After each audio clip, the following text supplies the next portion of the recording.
Just praise the Most High God of Abraham, Isaac, and Jacob, and peace to everybody that's here in Jesus' name. Peace to everybody tuned in on the internet and on the conference call. And everybody that's tuning in and here obviously should know that we're here to conclude this great feast. Matter of fact, we're going to start the lesson off in John, the 7th chapter. And started a week ago last Friday, though I wasn't out here in California. I know Brian did a lesson showing what the Feast of Tabernacles is about. So we're not going to get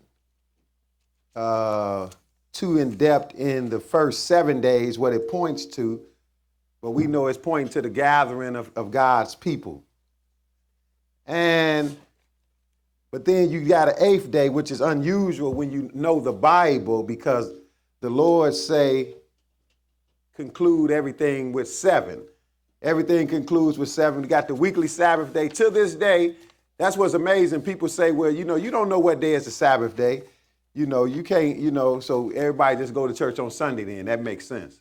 Nah, if you can count to 7, you know what day the Sabbath day is, because God said, remember the Sabbath day, the 7th day to keep it holy, and we still only got 7 days in a week to this day. We at the end of time. God said he created things in 6 days and rest the 7th day. Now we at the end of the world, and you still only got, in whatever calendar you deal with, it's still only 7 days in a week. So God made it possible for you to do what he wants you to do, because else, it's one of the 10 commandments. So it's that important. It's important as stealing and killing and committing adultery, bowing down to graven images. Remember the Sabbath day to keep it holy. The 7th day. So throughout, even the feast that we keep, the Feast of Unleavened Bread, is 7 days. And even when he started this feast off, the Feast of Tabernacles, he said feast 7 days. And then he turned around and kept talking about the 8th day, because he's showing you something after you conclude something. See, before you can do something new, that's what people need to learn in life too, period. Before you can begin something new, you need to end whatever it is you're dealing with old. Some people try to jump and get married. They ain't even finished what they was dealing with in the first place. I had somebody write me recently and say, well, I ain't legally divorced, but, can I be married to somebody else? First of all, that shouldn't even be a question. But, it could be a reason why, you end up getting divorced. The Lord give you a reason. Or you could have a spouse that's crazy and left you. Okay, but make sure that's done before you start something new. If it get to that point. It shouldn't even get to that point. But that's the thing. The Lord is going to show you the conclusion of the matter with the Sabbath day through 7. And then the 8th day is pointing to a new beginning. So that's the title. Behold, I make all things new. And we're going to start in John 7. And we're going to have a little spiritual food. Then we're going to have some physical food to celebrate, which is one of the greatest things that you can imagine, because God is talking about making man all immortal. That's what God is doing. That's what his plan is, for us all to be immortals. And that's a great celebration. That's why the Bible going to tell us this is a great day. It's something to celebrate. And that's what happened when you understand God and keep his holy days. He's showing you exactly what his plan is for man. And that shows you we getting close to the end, because God is waking his people up again so we can do these things. Because, just think about it. We really not supposed to be taking off work on a Friday here when the rest of the world going about their business. We really not supposed to be doing it. What are we doing here? Because God is waking his people up so we can do his will. Because he don't want to have to come kill us all. So he going to give us a chance. So now John 7 and verse 1. So the whole world pretty much is going about their business, but we stopping to pay God some homage. And that's what this is about. We'll do anything in the average church. The pastor say, show up, I got an anniversary. Show up for the pastor's anniversary. People flock to church. But you won't honor God when when he want to be honored. Something is wrong with that. We'll let somebody's phone ring and get it out the way. John 7, pick it up at verse 1. It's some good music, though, at least. John 7 and verse 1. Go ahead. After these things, Jesus walked in Galilee, for he would not walk in Jewry because the Jews sought to kill him. Okay, now again, a lot of people think, well, I love Jesus and everybody just loved Jesus. Look, they hated Jesus because Jesus told the truth. Jesus was contrary to the world, brothers and sisters. That's one of the first things. If you're going to serve Jesus, you need to know what Jesus was about and how he was viewed by the religious establishment as a whole. Jesus was hated by even religious people, church people. So that's what he's dealing with here. So, and Jesus was wise. People think you're supposed to be stupid because you got faith in God. Look, if somebody is shooting over there, I don't care how much faith you got in God, ain't no need to go down there while they shooting. Go the other way, I'm going to tell you. You can be stupid if you want to. Jesus was not. He said, after these things, Jesus walked in Galilee, for he would not walk in Jewry, which is Jerusalem. Why? Because the Jews sought to kill him. You know somebody trying to kill you, you think, well, I believe in God, I'm going to go anyway. Okay. Jesus was wise. Go ahead, verse 2. Now the Jews' Feast of Tabernacles was at hand. Okay, now this is what we conclude today. He said the Jews' Feast of Tabernacles was at hand. We know technically it wasn't the Jews, but from the outside, the Jews were the ones, that's where it originated with as far as any other nationality was concerned. So, of course, we associate things with people. You know, the Jews were the ones doing it because God gave everything to the Jews. But really, we're going to read and find out, really it belonged to God. It's God's Feast of Tabernacles. He gave it to Israel. But we accept that because we know how people want to label things. And that's all they did. Said, now the Jews' Feast of Tabernacles is at hand. Now, again, people say, now, you know, when you tell them, oh, we keeping the Feast of Tabernacles, we doing this, we going on the 8th day, you tell people on your job, they start looking, you know, they start squinting their eyes. What you doing? Tabernacles. You know, see, oh, bless your heart. You really don't have to do that, but you okay. You believe in Jesus? If you say yeah, they say, okay, you okay. They going to let you off the hook. But I don't let them off the hook. I said, no, the problem is you don't believe in Jesus. What would Jesus do? Well, Jesus would do what we do, and he kept the Feast of Tabernacles. Even at the point where they was trying to kill him, he wasn't openly going to Jerusalem where you had to go to keep the feast when it was in order, but he still went to keep this feast, but he did it in secret. Go ahead, verse 8. Go ye up unto this feast. I go not up yet unto this feast, for my time is not yet full come. See, some of his brothers mocked him about because he was hiding out. They knew he was hiding. So they said, what's wrong, man? Go ahead up. So Jesus blew on him a little bit. Then he said, y'all go on up to this feast. I'm not going up now, right now, but he's still going to go. He's going to observe this feast. Verse 9. When he had said these words unto them, he abode still in Galilee. Go ahead. But when his brethren were gone up, then when he also up unto the feast, not openly, but as it were in secret. See, he went in secret because he wasn't going to go with them. They might have snitched on him. So, but he still went up to this feast, even though the people sought to kill him. But he knew once he got up there in front of the people, they wasn't going to try to do nothing in front of the people. So he went up unto the feast, not openly, but as it were in secret. Now skip to verse 14 because he stayed the entire feast. Go ahead. Now about the midst of the feast, Jesus went up into the temple and taught. Okay, now Jesus is dealing with this feast because this is part of the plan of God. Matter of fact, Jesus is the one that ordained the feast. So he went up in the midst of the feast and started teaching, but we're not in the midst of the feast. We at the last day. Skip down to verse 37 and let's see what happened then. Go ahead. In the last day, that great day of the feast, Jesus stood up and cried, saying, if any man thirst, let him come unto me and drink. Okay, now look, the last day. What's the last day? Today is the last day, brother, sister. See, and it's different from everything else that God has showed you because generally everything concludes on 7. Everything concludes on 7. But he concluded it on 7, then he took you another step to show you something brand new, a new beginning. That's how awesome God is. He called the end from the beginning. In the beginning of time, even in Leviticus with these holy days, where we going to go, Leviticus 23, God is showing you what he going to do all the way in the end and even in the new beginning. He take it beyond the end. He take you to a new beginning. That's what he's doing with this feast. That's why the title is, Behold, I make all things new.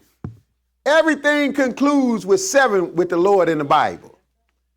So why the 8th day? Why this feast, which is the last feast of the year? Because when you get to the end, if you're going to keep going, you're going to do a new beginning. Just like we tell people, look, the world going to end. The world going to end.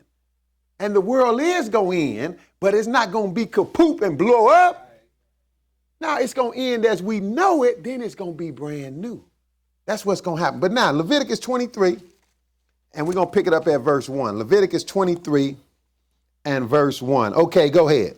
And the Lord spake unto Moses, saying, Speak unto the children of Israel and say unto them concerning the feast of the Lord. Now, we always point out the Lord is doing the talking. Moses or the Jews didn't go to the Lord and say, we need some feast days to have to celebrate. Now, the Lord is talking.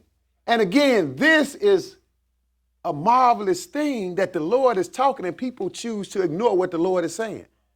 They almost act like, to be honest with you, when it comes to the Old Testament, sometimes I seen people that go to traditional church, they act like the devil is talking back here. Oh, you don't need that. And they actually, in some instances, try to attribute things that God said out of his mouth, they try to attribute to the devil, even unknowingly. You know how I know? Because people, the Lord tell you clearly, it's off the subject, but we're going to get back to it. The Lord tell you clearly, don't eat swine, it's unclean in Leviticus 11. Deuteronomy 14. Don't eat unclean meats, period. He named a list. Don't eat the unclean fish like catfish. He make it clear, right? That came out of God's mouth. And people in their zeal to continue to eating some pork, they use what Paul said in 1 Timothy 4, where Paul said, all meat is good, none to be refused, if it be received with thanksgiving of them which believe and know the truth, for it's sanctified by the word of God. They going to say, well, see, brother, if you telling me I shouldn't eat pork, this is telling me, you out of line. Look, that has nothing to do with not eating according to God's dietary law. That's something totally different. But if you read it from the beginning, it says something that really should make them scared to make statements like that. It said what Paul is about to share with the people is doctrines of devils, seducing spirit. He said these people don't come along with doctrines of devils. So now, if you trying to say that's referring to God's dietary law, you know what you just did? You just called God's doctrine a devilish doctrine. That could never happen, brothers and sisters. And that's the way people act. So they act like this is unimportant, but God is talking. And the Lord told Moses to do what at verse 2 again? Speak unto the children of Israel and say unto them concerning the feasts of the Lord. Oh, concerning his feasts. These are God's feasts. If you want to honor God, why wouldn't you observe his feasts? Go ahead. Which ye shall proclaim to be holy convocations. Even these are my feasts. See, these are God's feasts. We'll go to the pastor's anniversary. We'll go to the pastor, say we're going to wash some cars and sell some pork chop dinners. We'll go to do that. But we won't honor God when he prescribed. He said, these are my feasts. He said, that's why I said we know better than when it says the feast of the Jews. But he gave it to Israel, but it belonged to him. Now, the first constant celebration that we have is what? Verse 3. 6 days shall work be done, but the 7th day is the Sabbath of rest and holy convocation. Ye shall do no work therein. It is the Sabbath of the Lord in all your dwellings. See, so this is the first appointed time, the constant one that we come together and we meet to honor God every 7th day. And it don't change. He said, in all your dwellings. And whose is it? He said, now again, people say, well, that's the Christians. The Christians got a Sabbath Sunday, the Jews got a Sabbath. That's not biblical. It's one Sabbath in the Bible. It belonged to the Lord, and it's the 7th day. 6 days shall work be done, but the 7th day is the Sabbath of rest, a holy convocation. Look, you can't go wrong if you do this, brothers and sisters. All you got to do is look at the dictionary or the calendar and see what day is the 7th day, and you do this, you can't go wrong. That's why we doing it. If we can all pile up in church like we used to on Sunday, the first day of the week, when we find this out, we can all start doing it on the 7th day, because this is what the Bible's saying. That's the Sabbath of rest. And holy gathering, don't do no work. Notice he said no work because you don't even get into cooking and baking and all that stuff like we can do on this day. Today is a Sabbath day, even though it's the 6th day of the week, but it's the 8th day of Tabernacles, and it's a Sabbath day, and we can do some feasting and enjoying it, though. But on this day, you don't do no work. That's why he didn't say servile. He said no work. And it's the Sabbath of who again? Sabbath of the Lord in all your dwellings. Not the Jews, not the Christians, the Lord. But go ahead, verse 4. These are the feasts of the Lord. Now, here goes some more feasts of the Lord, which he's going to give you that come through the year. He gave you the weekly Sabbath. Now he's going to give you the annual Sabbath. These are the feasts of the Lord, even what? Even holy convocations, which ye shall proclaim in their season. Now, these are seasonal ones. They come throughout the year. Again, we didn't toss these in the garbage can, and we didn't opted for man-made holidays. That ain't good in the sight of God. Verse 33, though, we're going to get down to the season we at. Go ahead. And the Lord spake unto Moses, saying. Now, God talking again. God has not stopped instructing them. He's the one instructing. Go ahead. Speak unto the children of Israel, saying. See, really, brothers and sisters, when you understand, this is all a one-way conversation. It ain't like the Lord is telling, Moses telling the Lord what need to happen and making up some stuff. But people want to trip. Oh, that's the Mosaic law. That's for the Jews. Look, this is the Lord. The Lord told Moses, speak unto Israel. Again, he gave it. See, Judah became short for Israel once the 10 tribes went into captivity. Judah was the main faction left, so they call everybody Jews, but it's all Israel. He said, speak unto the children of Israel and saying what? The 15th day of this 7th month shall be the Feast of Tabernacles for 7 days unto the Lord. Now, he said the 15th day of the 7th month, and we can calculate that. We know because everything, the Lord's months go by the moon. That's where the word month come from, moon. The moon have a cycle that it goes through to complete every 29 and a half days or 30 days. It do the same thing. It's like most people done heard of the full moon because they say crazy stuff. Well, that's the middle of the month. Every full moon is the middle of the month. Just like when we started this feast on the 15th day, that was a full moon because that's the middle of the month. The moon got a cycle that it goes through. So you can do what the Lord tell you to do throughout all generations. Even if you don't have no calendar, you can still do it. So he said the 15th day of this 7th month shall be the Feast of Tabernacles for 7 days unto the Lord. Now, people say when you start dealing with the truth like this, they say, well, how you know that's that? How you know it's the 15th day? But if you just look up a little things, you can find out. Even man's calendar, this is the 9th month. September is the 9th month, but the word September comes from the word 7. So in itself, it means 7. Because man just do it his way. He might know better, but he do it his own way. And then the other thing is, when you bring the truth out the Bible, people want to question that. They question that big time, which is fine. We don't mind, because the Bible said prove all things. But my point is, you ain't never questioned this tradition that you kept. Nobody ain't never went to church on Easter. How you get to Easter, Pastor? How we know Easter is Easter, and what day, what calendar did you use? Nobody ain't never said that. Matter of fact, the average person don't know how they calculate Easter. I know how they calculate it. It's a pagan god, though, so I don't worry about it. It's the goddess of fertility, but ain't nobody never questioned that. Yeah, they just show up and go along with it like sheep led astray. But then when you bring the truth, they question, how you know that's that? Look, God telling you. It got to be a way if God is telling you. So look, he said, the 15th day of the 7th month shall be the Feast of Tabernacles for 7 days. Notice he concluded it in 7. He said 7 days like everything else because 7 mean completion. Go ahead, verse 35. On the first day shall be an holy convocation. Ye shall do no servile work therein. Notice he said servile for every one of these high Sabbath days. This is a high Sabbath or annual Sabbath day. He said servile. He didn't exclude any work. Exodus 12 tell you the work that you can do on these days, and that's pertaining to feast, cooking and stuff, which normally you don't do on the Sabbath day, but you could do it on this one. That's why if you read this chapter all the way through Leviticus 23, where all the holy days that God gave you, it's only 2 that he just didn't put servile in there. He said no work, the weekly Sabbath, and the other one is what? The Day of Atonement, because you're not going to do no cooking or nothing. He told you to afflict your soul, meaning you're going to fast, no need to do nothing. Just suffer through it, because that's representing something great that God is doing. But there's no need to do anything on that day. But all of these other ones, from the first and the seventh day of unleavened bread, to the Pentecost, to the memorial of the blowing of the trumpets, to the first and the eighth day of tabernacles, he put servile in there. But he not accidentally left that word out when he said the atonement. He said no work. He left that word out when it came to the weekly Sabbath. He said no work.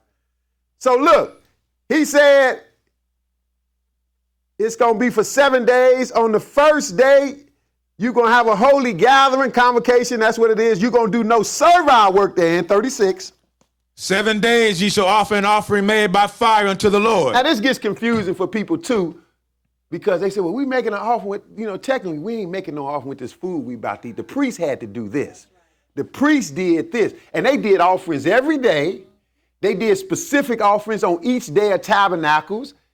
They did specific offerings. Even on atonement, they made offerings. See, the priests always had to work. They made offerings on the atonement. Wasn't nobody eating nothing, but they made offerings. That's why the Lord say, when they accused Jesus of breaking the Sabbath, Jesus said, don't you know the priests profane the Sabbath and are blameless? Because they work on the Sabbath. But it was to honor the Lord. So they made offerings on all of these days. We know this ceased for now because we need to recognize the true offering, which is Jesus. So we ain't getting ready to go get no bull or no goat and offer it up. But we got the offering that we need, which is Jesus. So that went on every feast day, every day of the week, every Sabbath day, it went on. 7 days you're going to offer an offering made by fire unto the Lord. You read Numbers 29, he tell you exactly what you offered on each day. It was different. Each day it changed. You had to offer 14 bullocks, 7 lambs, had a bunch of stuff to kill, to honor God by. But then, go ahead, finish that. On the 8th day shall be an holy convocation now, unto you. Now, on the 8th day, now this is when we get to 8, brothers and sisters. Finally, but he stopped at 7, it seemed like. Then all of a sudden he'd pop up and say 8. Because again, he conclude everything with 7. So when he go to 8, he's showing you this is brand new. This is a new beginning. On the 8th day, you're going to have a holy convocation. This is what we here for today, brothers and sisters. This day right here. Go ahead. And ye shall offer an offering made by fire unto the Lord. And you made an offering on that day. Go ahead. It is a solemn assembly. It's a solemn assembly. This is what we have in here. But sometimes people get confused. They say it's a solemn assembly. Should we just sit still and don't do nothing? No, solemn means is serious. This is a serious matter. This is not somebody's birthday party or somebody's anniversary party. That's okay. You can do that, but that don't mean that. This means something very important. You honor the God of creation. So we had a solemn assembly on the first day. So that don't mean you can't do anything. You got to sit still. No, it's a serious matter. You honoring the God of creation. So he says it's a solemn assembly, and what else? It is a solemn assembly, and ye shall do no servile work therein. You shall do no servile work. See, all of God's holy days are called solemn. He called them solemnities, all of them. But now, you don't do no servile work. That lets you know you can do some cooking or whatever you need to do. Because he put servile in there, 37. These are the feasts. I'm sorry, go to 39, save time. Also in the 15th day of the 7th month, when ye have gathered in the fruit of the land, ye shall keep a feast unto the Lord 7 days. Unto the Lord, brothers and sisters. That's who we here to honor. Not the pastor, not nobody but the Lord. He said, and then he give you, because the other name for a Feast of Tabernacles is Feast of Ingathering. But it's unto the Lord. He said, when you gathered in the fruit, because it's at the end of the ingathering, which is what it's pointing to, you're going to keep a feast unto the Lord 7 days. There you go, concluding it again. You would think it's over after 7 days, wouldn't you? The way he stopped it right there. Go ahead. On the first day shall be a Sabbath. On the first day was a Sabbath when you started it off. Go ahead. And on the 8th day shall be a Sabbath. Oh, not the 7th day. The 7th day is not a Sabbath. Yesterday wasn't a Sabbath. Today is a Sabbath. It's the 8th day. This time, he took you a step further because you at the end, and when you get to the end, either everything is over with or you got a new beginning. And this is what he's showing you. Go ahead, verse 40. And ye shall take you on the first day the boughs of goodly trees, branches of palm trees, and the boughs of thick trees, and the willows of the brook, and ye shall rejoice before the Lord your God 7 days. See, he keep telling you 7 days, but we know he keep taking it to the 8th day. It ain't like you got to come here today and be sad either. But he concluded in 7 days. Because if he wanted you to afflict yourself or something, he would have told you that. He would have told you that like he did on the Day of Atonement. But he concluding it. Go ahead, verse 41. And ye shall keep it a feast unto the Lord 7 days in the year. It shall be a statute forever in your generations. Ye shall celebrate it in the 7th month. Now that's forever, brothers and sisters. And again, he keeps saying 7, but we know it's 8. And then we read what Jesus talked about. It said Jesus on that last great day of the feast. Which one was that? It was the 8th day. Because this is actually the last one. He took it a step further. Go ahead. Ye shall dwell in booths 7 days. All that are Israelites born shall dwell in booths. See, you had to dwell in booths because that's what a tabernacle is referring to. They dwelled in booths when they came out of Egypt. Some people say, well, y'all don't do that. Look, we barely can feast 7 days. We don't even go to Jerusalem like it's supposed to be. But when God fixes everything, it's going to be done in order. We're doing the best we can do in the situation. You know, how people can't get off work, and like you had to go to Jerusalem and feast. People can't even get off work. People feast. We feast a couple of 2-3 days. People be falling out. Ooh, I'm tired. Say, look, God know how to party you under the table. When you was in the world, you keep on partying, but now it come to, you got some sense. You like, I am tired. I don't want to see no more food. So we do the best we can do. Now, we don't dwell in booths now, but the Lord going to put it all back in place. We don't go to Jerusalem, which is where it's supposed to be done. But we doing what we can do right now. Go ahead. That your generations may know that I made the children of Israel to dwell in booths. See, that's how it started. When they came out of Egypt, he made them dwell in booths. Go ahead. When I brought them out of the land of Egypt, I am the Lord your God. I am the Lord your God. Go ahead. And Moses declared unto the children of Israel the feast of the Lord. The feast of who? Not the Jews. There's no Christian Sabbath or no Jewish Sabbath or feast of the Jews. It belonged to the Lord. He declared to them. Now go to 2 Chronicles 7, and we're going to go ahead and get through this, and then we're going to get to some physical food to enjoy this final festival of the year. And each time we continue to do this, we're getting closer and closer to the Lord coming and taking over this world and putting things back in order, because it's totally out of whack. Things are upside down now. 2 Chronicles 7.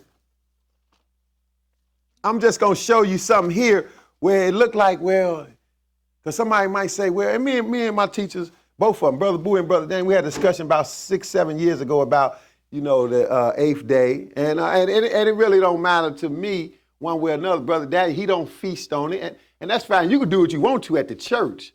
You can do what you want to, and that's his decision. But I understand that it's not saying that you can't eat nothing and feast and enjoy it. I understand that. And I understand that the Lord is concluding it in 7, then he's taking it another step. But if you don't understand that, you can take it a little bit out of context. 2 Chronicles 7 and verse 8. 2 Chronicles 7 and verse 8. And again, it ain't no big deal to me because we all know what the day mean and what it's pointing to, and that's what's important. How much you eat, you ain't got to eat a whole lot. God ain't going to be looking and say, you kept the feast, but you didn't eat enough. He ain't going to do that. 2 Chronicles 7 and verse 8. Go ahead. Also at that same time, Solomon kept the feast 7 days, and all Israel with him, a very great congregation, from the entering in of Hamath unto the river of Egypt. Okay, so now this when Solomon built the temple, and he's talking about this feast that we talking about celebrating, the Feast of Tabernacles. He kept it 7 days at that time. And you're going to know it's this feast because it takes it another step. Go ahead. And then the 8th day, they made a solemn assembly. And in the 8th day, they made a solemn assembly. So somebody might say, well, they just feasted in it. No, it concludes in 7 to show you a new beginning. Not that you can't eat none, because if he didn't want you to eat or enjoy it, he could have told you that. He would have told you that. But he's just showing you the conclusion of it. And we can say the same thing. You can say, look, we kept the feast 7 days, even though we wasn't around here feasting every day. but we recognize that the feast lasted 7 days. And then you can say, and in the 8th day, we made a solemn assembly, right? That's what we're doing. That's what we're doing. So we're doing it, what they did according to that. But go ahead. For they kept the dedication of the altar 7 days and the feast 7 days. See, they did it extra, but go ahead. And on the 23rd day of the 7th month, he sent the people away into their tents, glad and merry in heart for the goodness that the Lord has showed unto David and to Solomon and to Israel his people. So now they left at the end of this Feast of Tabernacles and everybody went home glad. But I'm going to show you how you can misconstrue that and think, well, you know, so you can't do nothing on the 8th day. Look, we already know, Deuteronomy 16, we already know the Feast of Unleavened Bread. He said, eat unleavened bread and feast 7 days, right? Yep. But sometimes he want to show you how things conclude, and he'll show it to you from another angle. And that's what he do right here, Deuteronomy 16. See, if you don't know no better, you can walk away saying, well, really, the Feast of Unleavened Bread is only 6 days to feast, and you end it on the 7th day with a solemn assembly. Let's look at it. Deuteronomy 16 and verse 8. Go ahead. 6 days shalt thou eat unleavened bread. Wait a minute. See, most people ain't never read this, but we know it's 7, right? Yeah. But here he just showing you how it concludes, because everything concludes in 7. That's why even this tabernacle concluded in 7. Then he told you about the 8th day, right? But notice he says 6 days you shall eat unleavened bread. Go ahead. And on the 7th day shall be a solemn assembly to the Lord thy God. Thou shalt do no work therein. See, on the 7th day shall be a solemn assembly. But do that mean you can't feast or eat? Well, we got other scriptures that show you that, right? But if you just took this and ran with it, you say, no, you know, you just ended it after 6 days, it's over. Look, he wouldn't have told you about the 7th day if it was over. He just showing you how it climaxed. 6 days you eat unleavened bread. On the 7th day there shall be a solemn assembly to the Lord thy God. Thou shalt do no work therein. But the 7th day you do the same thing you did on the 1st day. You had a solemn assembly on that day, and you still feasted. So of course it ain't no problem. But now that's not the one we're dealing with. That's just an example. So we here today, skip down to verse 13, because he's gonna show it to you again. Go ahead. Thou shalt observe the Feast of Tabernacles 7 days. After that thou hast gathered in thy corn and thy wine. See, he didn't even bring the 8th day in, because he got to conclude it before he bring it in. He keeps saying 7 days, but we know you concluded on the 8th day. Go ahead. And thou shalt rejoice in thy feast, thou and thy son and thy daughter and thy manservant and thy maidservant and the Levite, the stranger and the fatherless and the widow that are within thy gates. 7 days shalt thou keep a solemn feast unto the Lord thy God. See, all of it's solemn, brothers and sisters, but he told you how you can celebrate this solemn feast. He said if you want to drink some wine, you can drink some wine. It's what it stands for. You know, you ain't going to go overboard. You're going to do everything in moderation, because you can't be running around getting drunk and acting crazy. But as far as honoring God, he told you in Deuteronomy 14 that you can celebrate these days by drinking wine. He even mentioned strong drink. And people say, oh, you know, drinking is a sin. Well, God was telling you to sin then. Drinking not a sin. Overindulging in anything can be sin, no. But now, again, he says 7 days you're going to keep a solemn feast. Look, this is serious business. This is to honor your God about a great part of his plan for saving you. So this is solemn. This is a solemn feast. This is not just some rankish party that we having like you did when you was in the world. No, this is a solemn feast, but it's still a celebration, right? That's what I'm saying. So solemn don't mean, okay, we just got to sit here, we read the Bible, we can't do nothing else. Don't say nothing. It's solemn. It don't mean that. He told you how to feast. We got food, we got drink, we going to enjoy it because we are celebrating a great part of God's plan. 7 days thou shalt keep a solemn feast unto the Lord thy God in what? In the place which the Lord shall choose. Which became Jerusalem. Go ahead. Because the Lord thy God shall bless thee in all thine increase and in all the works of thine hands. Therefore thou shalt surely rejoice. See, and we taking some time out, even though our situation is a lot worse. The predicament is not ideal because Israel's still in captivity. But this is pointing to the gathering of Israel, these 7 days. This is pointing to, so we got something to rejoice for still. That's why he said even in tribulation you can rejoice. So we gonna do it. You can take time out for crying about your situation. You can get back to that tomorrow. But right now, we're gonna take time out and rejoice because God got something greater prepared in the future for you. This is what this is about. So he said, 7 days you're gonna keep that solemn feast and you gonna rejoice. He said, because he gonna bless you in the works of your hand, therefore thou shalt surely rejoice. 16. 3 times a year shall all thy males appear before the Lord thy God in the place which he shall choose. See, it's 3 festivals, and this the last one. Go ahead. In the feast of unleavened bread. Now, that's 7 days, right? In the beginning of the year, in the spring, start with the Passover, then you got Feast of Unleavened Bread. Go ahead. And in the feast of weeks. Now, that's 7 weeks, and then you go to the 50th day, which is Pentecost, the Greek word for 50. 7 weeks, but go ahead. And in the Feast of Tabernacles. Now, that's 7 days, but when you get to the end, he take you one more step to show you a new beginning. Go ahead. And they shall not appear before the Lord empty. Now, if we was at a traditional church, that's all you would have got out of here. You got to bring your offering now. The ushers are going to come around now. Because they take everything and make some money out of it in the average church. You wouldn't even learn nothing about the Feast of Tabernacles, but you'd have knew how to make an offering. Give your first fruits to the Lord. See, they turn everything into a money-making gimmick. But the Lord tell you about greedy dogs, greedy preachers who don't give us any knowledge about God. Acts 18, to the New Testament. Acts 18. And we're going to go ahead and wrap this up, and we're going to have a prayer. And I think the choir going to sing again, and then we're going to get to the rejoicing on the physical food. Acts 18 and 18. I always like to point out that if these feast days was done away with in the New Testament, somebody should have gave Paul the memo because he studied was keeping them. Acts 18 and 18. Go ahead.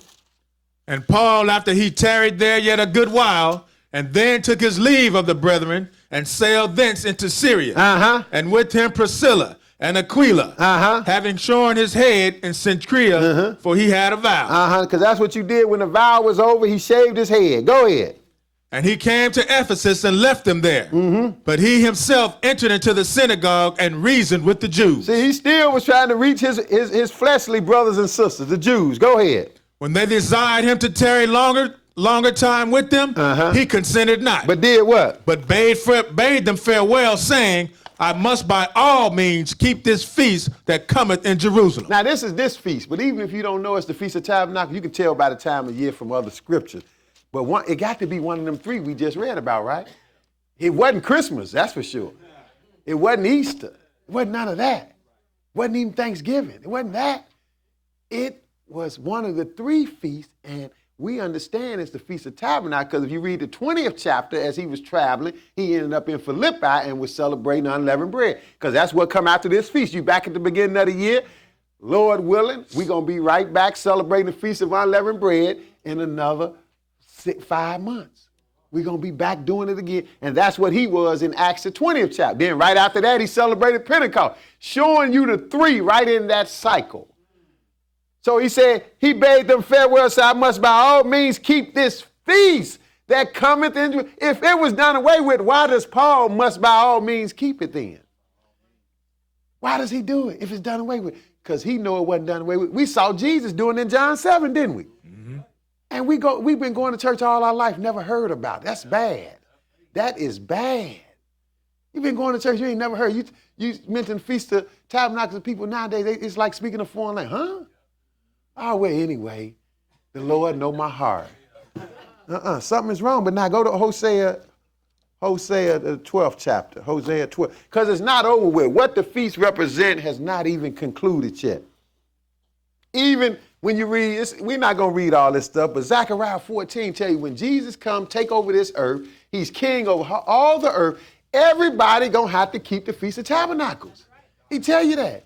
And if they don't, he going to punish them. That shows you how serious this is to God. But that can be a little homework, Zechariah 14. We're going to go to Hosea, the 12th chapter. Hosea 12, right after Daniel, Hosea 12, and just one verse to show you the importance of this has not even been met yet, brothers and sisters. I mean, God will start off in the beginning with an act to institute something, but then it has significance all the way at the end. That's why God said he called in from the beginning. It's just like Jesus, the Lord introduced the Passover in Egypt where they literally got passed over when he killed people in Egypt, the firstborn. They literally got passed over. That's how it started. But then Jesus come 2,000 years later or 1,000 years later from that point and died on the Passover and let us know he the Passover lamb, and that's significant to the end. Same thing with this feast. It started when they dwelt in booths, right? Then we read it earlier when they came out of Egypt. But what did he say here? Hosea 12:9, one verse. And I, that am the Lord thy God from the land of Egypt, will yet make thee to dwell in tabernacles as in the days of the solemn feast. Wait a minute. So it's not over with then. He said, and I that am the Lord thy God from the land of Egypt. That's when he brought them out. And they did it back then. We read in Leviticus 23. He said, you dwell in booths that you remember. I made you dwell in booths when you came out of Egypt. But is he done? No, he going to gather us again. And he said, I that am the Lord thy God from the land of Egypt will yet make thee. This is future. Yet make thee to dwell in tabernacles as in the days of the solemn feast. See, this has a great meaning, brothers and sisters. God going to redo this all over again. He going to gather Israel from the four winds and take us back first to the wilderness and fix this world like he did when he brought Israel out of Egypt. But now go to Hebrews 4. But why the 8th day, though? We're going to get to it because we know he centers everything around 7 to complete things. And we know it's not 8 days in a week. So when the week is up, if you get to something called 8, that means you done went back to the beginning. You at the first day again. In this case, it's just a new beginning. That's why the title is, Behold, I make all things new. Hebrews 4 and verse 1. Hebrews 4 and verse 1. Okay, go ahead. Let us therefore fear, lest the promise of being left us of entering into his rest, any of you should seem to come short of it. And this is a problem we have nowadays, brothers and sisters. Don't nobody fear God. And that's the Bible even say that's the beginning of wisdom. Until you start getting some fear and know how dangerous God is and how he will hurt you, you don't really have no understanding of God. That's what helped me, because when I was first listening to the word and finally got some understanding, I didn't care what the good reward was. I just didn't want the bad reward. That's what got me to do it. I would have forego the good reward to keep doing my stuff, having a good time I was having then. If it was just that, and that's what people think in the world because they ain't got no fear of God. I said, well, if it was just me worrying about not getting something good God got for me, I'd take my chance. I ain't gonna lie to you. But when I found out it wasn't just a matter of not getting something good, it was a matter of getting something very bad that God had for me, I said, nah, I don't want that. I feared, and that's why I changed. That's the only reason. Even I met my wife 32 years ago, and I started trying to, about when I was coming into the word, I started trying to do good. Some of my friends like, boy, that woman really did something to him. No, it was the Lord. It was the Lord. I started acting like I had some sense because I saw how dangerous God was. So now, he said, let us therefore fear. This is New Testament talking about fear too, because people want to act like you ain't got to fear God. What kind of God you got to fear? The Bible God, the only God. Let us therefore fear, lest a promise being left us of entering into his rest, any of you should seem to come short of. So he's talking about the rest that God ordained on the 7th day. We got opportunity to enter into it. It didn't end back then. That's when he established it and set it up. And some people messed up in the wilderness. That's what he's getting to. But go ahead, verse 2. For unto us was the gospel preached, as well as unto them. But the word preached did not profit them, not being mixed with faith in them that heard it. It didn't profit those people in the wilderness. But we still got the opportunity to profit by it. Go ahead. For we which have believed do enter into rest. As he said, as I have sworn in my wrath, if they shall enter into my rest, although the works were finished from the foundation of the world. See, we which have believed, we set up to enter into that rest. But he talking about the rest that was established when? On the 7th day. From the foundation of the world, way back in the beginning. This is when God established it. He set the 7th day up to give man some rest way in the future. Go ahead. That's why he's going to take you to that. Verse 4. For he spake in a certain place on the seventh day on this wise. See, not Sunday, the first day. He spake in a certain place on the seventh day, because that concludes it, right?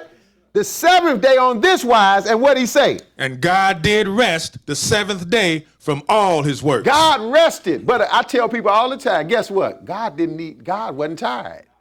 He didn't need no rest.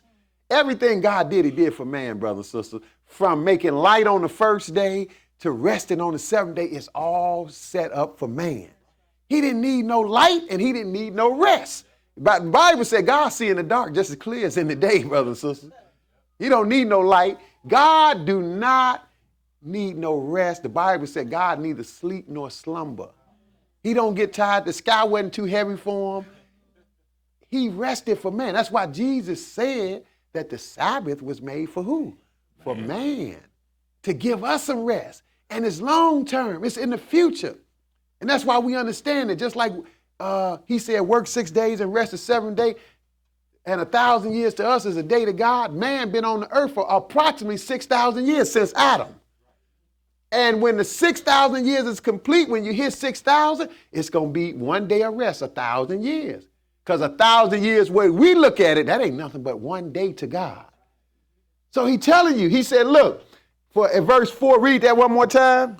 For he spake in a certain place of the seventh day on this wise. And what was that? And God did rest on the seventh day from all his works. That's what he did, but go ahead. And in this place again, if they shall enter into my rest.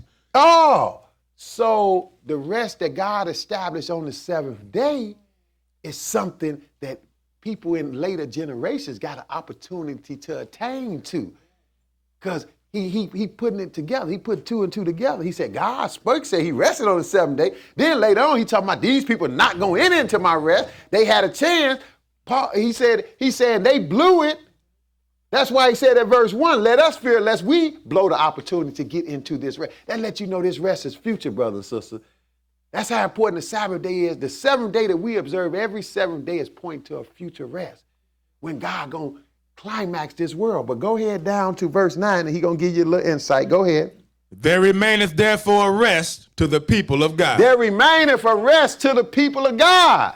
And when is it going to come? It's going to come because right now, man don't have no rest and no peace as a whole. Look at the world, how jacked up it is. Ain't no rest in this world. There's no peace in this world. That's what we get to. You read Isaiah 14, the Bible say that in that day, the whole earth going to be at rest.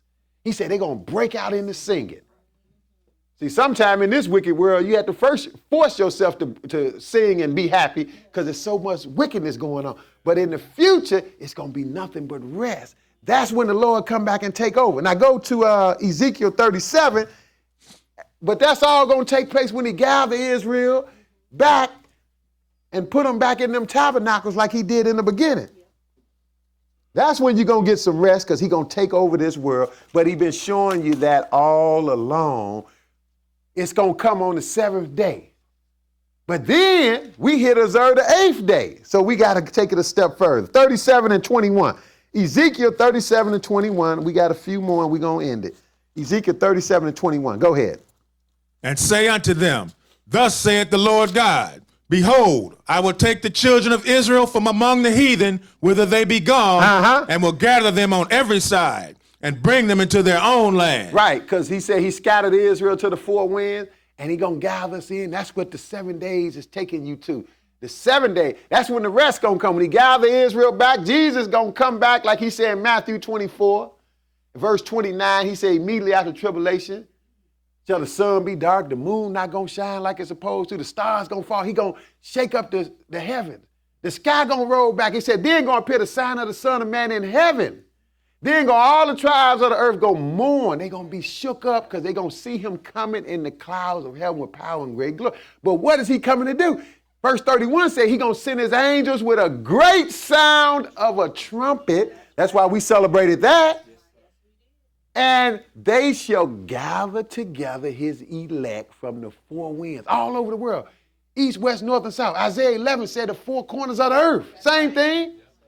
They're going to gather together his elect from the four winds, from one end of heaven to the earth, to the other. Talking about right here on the earth. That's going to take place when Jesus comes. So what we reading about is the second coming of Jesus. When he do this, he said he gonna take the children of Israel from among the nations. That's what heathen mean. Whither they be gone, and will gather them on every side and bring them into their own land. 22. And I will make them one nation in the land upon the mountains of Israel. And one king shall be king to them all. And they shall no more be two nations. Neither shall they be divided into two kingdoms any more at all. See, this is the biggest event, really, that the Bible is giving you, and we don't know about it as a whole, because we just alienated ourselves from God's plan and what he doing. We don't even pay attention to what he doing. This is all over the Bible. Jesus even talked about gathering Israel. He said he was only sent to the lost sheep, so he ain't done away with Israel. But now, verse 25, go ahead. And they shall dwell in the land that I have given unto Jacob my servant. Now this future, that's why we read in Hosea, he said, you're going to yet dwell in tabernacles like you did in the old days. This is when this is going to take place. Go ahead. Wherein your fathers have dwelt. Go ahead. And they shall dwell therein, even they and their children and their children's children, forever. That's a long time. God is going to do this. Go ahead. And my servant David shall be their prince forever. That means the resurrection going to be taking place if David going to be their prince. And the resurrection take place at the second coming of Jesus. Go ahead, 26. Moreover, I will make a covenant of peace with them. It shall be an everlasting covenant with them. And I will place them and multiply them, and will set my sanctuary in the midst of them forevermore. See, this is going to extend into eternity. It's going to start when Jesus comes. That's when he's going to give the rest to the earth, but it's not going to end. Satan going to try to mess it up, but Satan can't do nothing, and it's going to extend right into eternity. So you're going to go from the seventh day to a brand new beginning. But go ahead. My tabernacle also shall be with them. Oh, you still going to have a tabernacle to be joined to, though. It's going to start with a physical tabernacle for during the 7 days. That's what the 7 days of the Feast of Tabernacles point to. Physical tabernacle, physical gathering. But the 8th day, you still got to be gathered. It's just going to be all spiritual. It's going to be all immortal on the 8th day. It's a new beginning then. But you can't have a new beginning, brothers and sisters, until you end something. You got to end it. So he going to end it in righteousness and peace and rest. Then you can go smoothly into a new beginning. Once he ended. See, people even talk about we're going to get to New Jerusalem, New Jerusalem. Look, New Jerusalem ain't going to mean nothing if Old Jerusalem is not fixed first. Old Jerusalem got to be fixed. See, Old Jerusalem getting fixed in the 7 days. It's going to be complete. Then you got New Jerusalem on the 8th day. But you got people think Jerusalem don't matter. Jesus said, don't even swear by it. And we pray toward Jerusalem because we know that's what most important. So he said, 27, my tabernacle also shall be with them. Go ahead. Yea, I will be their God, and they shall be my people. And what everybody else going to think? Go ahead. And the heathen shall know that I, the Lord, do sanctify Israel, where my sanctuary shall be in the midst of them forevermore. That's a long time. Now, go to Isaiah 65. We're going to wrap it up. Isaiah 65. He's going to place his sanctuary in the midst of Israel forevermore. That shows you when Jesus come and do the 1,000 years reign on the earth, that's just the beginning. That's the beginning to get to the new beginning. He's going to clean this thing up, then it's just going to go right into eternity. Forevermore. 65 and 7. And this is good, and we don't know this. God is going to fix this world and get a world some peace and some rest, and we think this is unimportant. Matter of fact, Satan had twisted us and got us thinking we got to go to heaven to get some peace. Oh, we're going to go to heaven. When I die, I'm going to go to heaven. No, the Lord is coming here, and he can fix it. 65 and 17. Go ahead. For behold, I create a new heavens and a new earth, and the former shall not be remembered, nor come into mind. See, he creating something new, but the newness actually going to begin as he ends the old system. That's when the newness is going to begin. Under the 7th day, Jesus is going to establish peace in this earth. That's when it's going to be good. See, he's going to show you where this began. That's why you got 7 days to complete it. He got to fix it up right in the 7 days. He can't end it in no mess. You can't end something. You can't end one project in a mess and say, I'm going on to a new project. Look, you got some stuff to do with the old project. Now, he going to fix the old project first. But go ahead. But be ye glad and rejoice forever in that which I create. For behold, I create Jerusalem, a rejoicing, and a people of joy. And I will rejoice in Jerusalem and joy in my people. And the voice of weeping shall be no more heard in her, nor the voice of crying. Now that's good, isn't it? No more weeping, no more crying. But this is mortals so far. This is still mortals, because you could, if you're not immortal, ain't no need to even say it won't be no weeping, because you immortal. But if you mortal and there's no weeping and crying, that means God can fix things. Go ahead, verse 20. There shall be no more thence an infant of days. See, ain't no need to talk about it. Won't be sudden infant syndrome if it's no more infants. Ain't no, well, obvious, it's no more infants, right? But if you got infants and he telling you, look, it won't be no more seeds, as they call it, then you know God done something. See, it's going to be babies born during this 1,000 years of peace, during this day of rest. That's what the 7 days point to. He going to fix it in 7 days. It's going to be nothing but peace. But then it's going to extend into a brand new thing after that. There should be no more thence an infant of days, nor what? Nor an old man that has not filled his days. Why? For the child shall die 100 years old. So you still living. But if you die, see now, you die at 10 and won't nobody think much of it, because that happens. But at this time, if you die at 100, people going to be shocked, because people going to be living hundreds of years. 400, 500, 600 years old won't be nothing. If you die at 100, they're going to be saying, well, nothing but a child. At 100. That's what he's saying here. See, it's hard for us to imagine, but you can see what's impossible for God. Then you can look back and see that's the way it was in Adam's times and the people before they was living hundreds of years. So if somebody died back in Adam's time, if you read somebody lived 100 years, that would have been a shock, because Adam lived 900 years. Seth lived 912 years. They always living 900 years. Then it kept going down steadily. Now you lucky to make it to 2, because the world is messed up. But he gonna fix it, and he said, a child shall die 100 years old. Go ahead. But the sinner being 100 years old shall be accursed. Somebody just refused to do right and sin, he gonna have 100 years to get his act together. Go ahead. And they shall build houses and inhabit them. So we still got physical happenings going on. They building houses. Go ahead. And they shall plant vineyards and eat the fruit of them. See, it ain't going to be like you building a house, like he said, under the curse, you had to build a house with somebody else. See, that's why I show you everything centered around Israel. He told you under the curse, you're going to build a house, somebody else is going to inhabit them. You're going to plant vineyards, and just like Israel and pick cotton, and for somebody else took advantage of it. That's because we sinned against God. And they still got another. It surprised me. I went to visit some people in Louisiana. Went down there. They still had plantations. They still had them. They tourist sites now. They still got them. I said, I'm gonna take my kids over there. And they was on break or something. And they told me. And then they tried to make me pay. I ain't paying. I am not paying. And they said, okay, go ahead. And then had another tell me, then the brother took me over there too. He said, this is like where the slave quarters was. I had both my 2 youngest sons with me. He said, this is where the slave quarters. Then the brother who was doing the little tour, the free tour for me, he said, yeah, I'm gonna step out here because some people can't take it. They get mad and tear stuff up, so you go ahead and do what you're gonna do. I said, nah, I ain't mad because I know the Lord did it. But we went to the slave quarters. Then they had the nerve to tell me, they said, well, since you got in free, plus, the people is on lunch now, you can't go in the big house.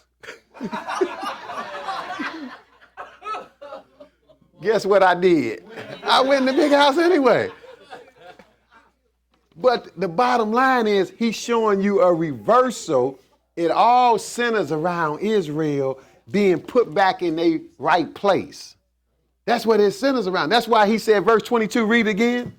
They shall not build and another inhabit. Because that's what had been going on. The slaves was cursed and they built a lot of stuff, but it wasn't for their benefit. That's what happened under the curse. He telling you the curse is going to be lifted and Israel is going to be back in their place, and that's going to be a blessing for all nationalities when Israel is back being the priest of God. They shall not build and another inhabit. Go ahead. They shall not plant and another eat. So ain't going to be no planting for somebody else. No, go ahead. For as the days of a tree are the days of my people, and mine elect shall long enjoy the work of their hands. Oh, it's going to be a beautiful time. Go ahead. They shall not labor in vain, nor bring forth for trouble. See, right now you have a child. A lot of people bringing forth children for trouble. Bringing forth children to get killed. Bringing forth children to get murdered in the street. Bringing forth children to end up in prison. That's Israel's plight now, under this curse that we under. But it's going to be nothing but a blessing. This is good news, and this feast is pointing us to when God gather his people and bring them back and give you this goodness, and evidently people don't want it because they won't acknowledge it. They should not labor in vain, nor bring forth for trouble. Why?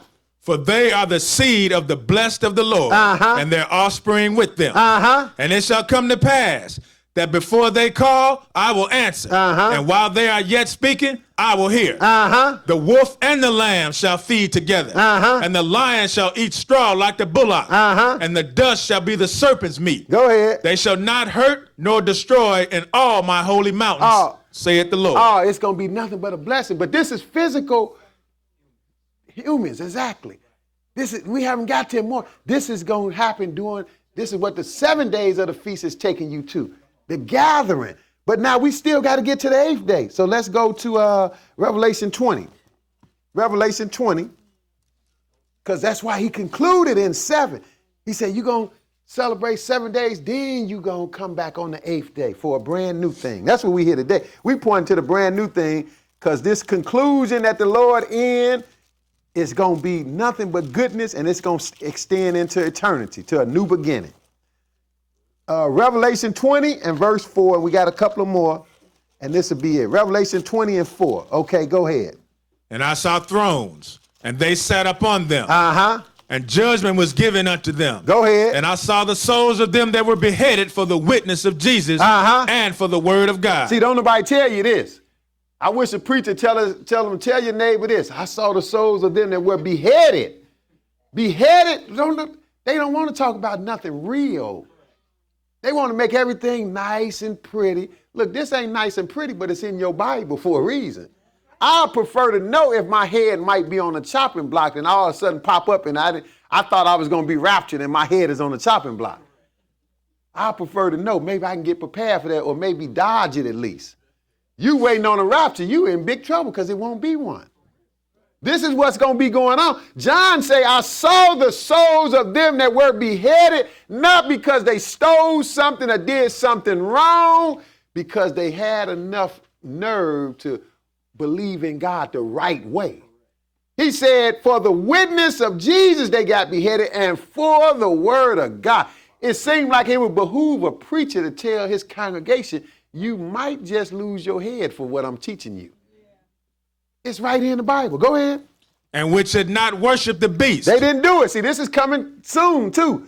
They're not going to go along with this wicked false worship. Go ahead. Neither his image. Neither have received his mark upon their foreheads or in their hands. So we know this is future, right? Yes, we ain't had nobody getting beheaded for not taking the mark yet. But that's coming. See, the stuff we teaching eventually, they're going to challenge us on and say, look, y'all got to stop doing that. And those with some faith in God, we might duck and dodge a little bit, but we're going to keep preaching. So he said, look, he said they wouldn't worship the beast, neither his image, neither received his mark in their foreheads in their hands. But John saw something else happen to him. What? And they lived and reigned with Christ 1,000 years. There go that 1,000 years. John saw him get resurrected because when Jesus come to bring all this goodness where, you know, man is living hundreds of years and a child will die at 100 and they not building for somebody else and no more sudden infant syndrome. When Jesus come and do that, these people coming in the first resurrection at his second coming, and they're going to be ruling with him as immortals. This is going to be the first time a man has lived 1,000 years when he come up in the resurrection. That's a long time. So this would be worth losing your head for. Because now they lived and reigned with Christ 1,000 years, but now that's not all the dead. Go ahead. But the rest of the dead lived not again until the 1,000 years were finished. This is the first resurrection. Go ahead. Blessed and holy is he that hath part in the first resurrection. See, this is the first resurrection. So these people immortals right away. But while they immortals, they helping Jesus reign over the mortals, reign over the 1,000 years of peace. They helping him reign over that. They ruling behind the scenes, but you still got mortals. He gonna straighten the earth. This is the period he straightened the earth out, teaching everybody how to follow God the right way. Everybody gonna be doing it. It's gonna be a joyous time. People gonna be living long life because sin is gonna be practically eradicated. So, but they ruling with Jesus. They immortals, but it's still mortals who they ruling over. Blessed and holy is he that have part in the first resurrection, though. Go ahead. On such, the second death hath no power, but they shall be priests of God and of Christ, and shall reign with him 1,000 years. See, 1,000 years. That's one day. See, this is the Sabbath day being fulfilled. This is the conclusion, brothers and sisters, right here. This is what the 7 days of tabernacles is ending on. It concludes with nothing but 1,000 years of peace. One day, the 7th day. That's why we read about unleavened bread. He said, you eat unleavened bread 6 days, and on the 7th day, you have a solemn. Well, that's how it climax. The weekly Sabbath. You work 6 days, you rest on the 7th day. So now man been on the earth struggling for 6,000 years almost. Then it's going to be 1,000 years, which is a day to God of peace. Nothing but peace. That's the 7th day, though. See, but we ain't got to the 8th day yet. But it's going to end on a good note to take you into the 8th day. Look, this is good. This is all good. Satan is locked up. That's why it's good. Go ahead. But now, once that 7th day is over with, once it's complete, you feast for 7 days of tabernacles, then you got to come back and end it on the 8th day. Go ahead, verse 7. And when 1,000 years are expired, Satan shall be loosed out of his prison. See, now he's getting out. See, so the Lord did something specific, brothers and sisters. He concluded right in 7 days, right during that 1,000 years. That was specific. He made sure Satan couldn't do nothing. Time to show you is over with. Time is over. Satan gonna do some dirt again. Go ahead. And shall go out to deceive the nations which are in the 4 quarters of the earth, Gog and Magog, to gather them together to battle, the number of whom is the sand of the sea. So now he gonna deceive these physical people, because it's still physical people.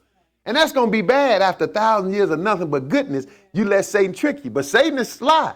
It's just like we don't believe stuff in the Bible now. It's hard for people to really conceive that God flooded the earth in Noah's time, because it's so long ago. You know, that's so far off. Yeah, you know, I read about the flood, but, you know, people say, well, they don't really believe that. They don't take that to heart. That show you how after 1,000 years, and Jesus been and humbled the world, you can lose sight on that already. Because they gonna trip all over again. They gonna lose their mind. Satan gonna say, why y'all listening to these people keeping these feast days and stuff? They ain't even got no army over there. So Satan gonna convince them to come against God's peaceful reign. So that's why I said they gonna go out, and he shall go out and deceive the nation which are in the 4 quarters of the earth, Gog and Magog, all the way in the east, Russia and their ally, and gather them to battle, the number of whom is as the sand of the sea. And where they going first? Verse 9. And they went up on the breadth of the earth and compassed the camp of the saints about. See, it's all on the earth, and they compassed the camp of the saints, which is headquartered at Jerusalem. Remember, he said he's gonna make Jerusalem a joyous, and a people a joy. Rejoice in what he's doing. That's when it's going to be nothing but peace, starting at Jerusalem and then for the whole world. But they're going to go and try to disrupt that. They went on the breadth of the earth and compassed the camp of the saints about, and what? And the beloved city. That's Jerusalem. But this is all physical. But you have completed the 7 days of tabernacles. Now, you have got to the end. Now you're ready for something else. Go ahead. And fire came down from God out of heaven and devoured them. See, now he going to put an end to all of that. He going to send fire down the Father, because Jesus is going to be on earth at this time. So the Father sending fire down, going to devour them. Go ahead. And the devil that deceived them was cast into a lake of fire and brimstone, where the beast and the false prophet are, and they shall be tormented day and night forever and ever. Now he done with the devil. He put him in lake of fire. He put the beast and the false prophet in the lake of fire when he made his second coming. That was in the 19th chapter. But keep your finger here. We're going to come right back and end it. John 14, because people have said they so busy getting to heaven, they miss what the Lord is doing on earth. People have said for years, oh, I'm going to heaven. And then people used to quote this verse to me verbatim, but leave out one important part. You know, God, I know I'm going to heaven because Jesus said he going to prepare a place for me and he going to receive me to that place. But they miss one important part here. See, this is now after you get through with the 7 days, the 1,000 years concluded. Now you can get to the new beginning, the 8th day. 14:1, and we're going to go back to Revelation and end it. Go ahead. Let not your heart be troubled. Ye believe in God, believe also in me. In my Father's house are many mansions. If it were not so, I would have told you. I go to prepare a place for you. See, Jesus did say I go to prepare a place, but he ain't say bringing you up to it. What he going to do? And if I go and prepare a place for you, I will come again. Oh, he got to come again, brother and sister. It's not about you going where he went.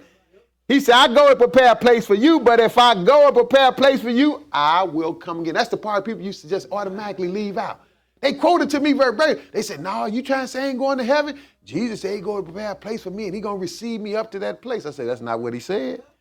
Let's read it. He said, if I go and prepare a place for you, I will come again and what? And receive you unto myself, that where I am, there ye may also be. So let's see where he gonna be at, brothers and sisters, and let's end it. Revelation 21. Let's see where he gonna be at so you will know. You won't be deceived. Revelation 21, and this is when it's all new, because he completed it in 7 days. That's what the 1,000 years, when the 1,000 years was over, that was the end of the 7 days. 1,000 years to us is a day to God. That's why it's no proof that Adam was beyond 6,000 years ago. They tell me, oh, the earth is so many years old, and it probably is. But Adam wasn't no more than 6,000 years ago. And they ain't got no record. Anything beyond that, they guessing. That's why they say, well, we got history, and then you got prehistoric. That means you really don't know for sure, you guessing. You ain't got no, the Neanderthal man was 25 billion years ago, but that's prehistoric. But the history that they got go back approximately 6,000 years. That's why even some of these Bibles, they place Adam time about 4,000 BC. Even in the footnotes, they put it that way. That ain't no coincidence. Because God gave man 6 days or 6,000 years, and then he's going to give him 1,000 years of rest. And then after 1,000 years of rest, he got a new beginning. Now we get into the new beginning, 21 and 1. Go ahead. And I saw a new heaven and a new earth. For the first heaven and the first earth were passed away, and there was no more sea. See, now you get into the brand new beginning. It started in the 7th day with him cleaning things up. That's why you actually read about this in Isaiah 65. But that was still under the old system when he was fixing it up, giving man the rest. But now it's brand new. Go ahead. And I, John, saw the holy city, New Jerusalem, coming down from God out of heaven, prepared as a bride adorned for her husband. Oh, here's the place he went to prepare, but you're not going to the place. Guess what? It's coming down. I saw the holy city, New Jerusalem, coming down. And it is prepared as a bride. So Jesus said, I go to prepare a place for you, and it's coming down. You're not going to it. He said that where he is, you can be. Let's see where he's going to be at, verse 3. And I heard a great voice out of heaven saying, behold, the tabernacle of God is with men. Oh, you still got a tabernacle, don't you? You still got a tabernacle, but this is that 8th day tabernacle. This is that new beginning tabernacle. He done completed the old. He said, and I heard a great voice out of heaven saying, behold, the tabernacle of God is with me. So he's still bringing you home to a place to dwell. This is that eternal home. That's what he told you. He said he took you from the physical right into the spiritual. That's why he went from 7 days, he ended, then he went to the 8th day. He told you that in Ezekiel 37. He said he going to place his sanctuary in the midst of them forevermore. But see, he going to build a temple during 1,000 years. That's a physical temple. And he going to be dwelling in that, and then that's going to extend right into this new one that's going to come down. He said, I heard a great voice out of heaven saying, behold, the tabernacle of God is with men. It's the difference between the tabernacle of God being with men and men going to the tabernacle of God, isn't it? That means he coming here, brothers and sisters. You ain't going there. The tabernacle of God is with men, and he will what? And he will dwell with them. He will dwell with them. You're not going to his place. He coming to your place. Go ahead. And they shall be his people. And God himself shall be with them. Be with them, and be their God. Now what you got? It is all new now. Go ahead. And God shall wipe away all tears from their eyes. Now this is something to look forward to, because we still got some crying to do now. But he's going to wipe away all tears. What else? And there shall be no more death. No more death at this time. This is why I understand why Brother Bowie said, well, we ain't going to eat no meat to honor because there ain't going to be no more death. I understand that. There ain't going to be no more flesh and blood. That's what this day is pointing to. That's what this day is pointing to. So he said, God shall wipe away all tears from their eyes, and there shall be no more death. Go ahead. Neither sorrow, nor crying, neither shall be any more pain. For the former things are passed away. See, but it won't be no more pain. And the former things are passed away. It's all new now. Verse 5, and this is it. And he that sat upon the throne said, Behold, I make all things new. All things new. This is what this 8th day is pointing to. Because the 7th day ended, and when you get to the 8th day, he said, Behold, I make all things new. Go ahead. And he said unto me, Write, for these words are true and faithful. Okay, I hope you got some understanding in Jesus' name. We're going to ask the...